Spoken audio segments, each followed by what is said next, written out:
ჩვენი საზოგადოება არ არის ორიენტირებული თვითგამოხატვაზე, თვითგადარჩენაზე უფრო და საერთოდ სხვა მოდუსია ცხოვრების.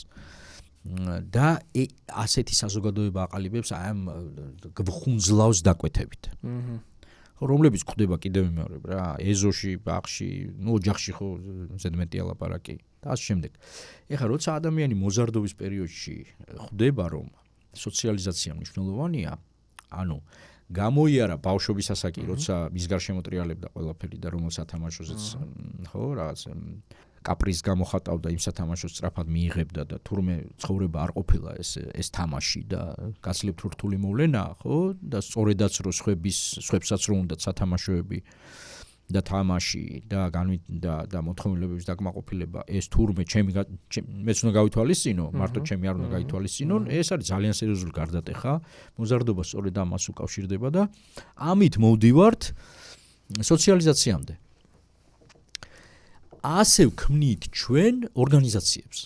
მოშიც მზრუნველობა არის, ეს არის პარადოქსი რა, ეს არის მძიმე პარადოქსი, ყველაზე დიდი თვალის ამხელი ხო ეფექტი ამ წიგნის ეს არის სწორედ. ყველაფერი კარგად მიდის სინამდვილეში. ასეთი უფროსები კარგად უფროსობენ, მოდი ესე ვთქვათ, ხო? ესე იგი მაგრამ აკლია რაღაც ძალიან მნიშვნელოვანი აკლია ასეთ სისტემას, რომელიც ნახეთ რეაგირებებზეა ორიენტირებული.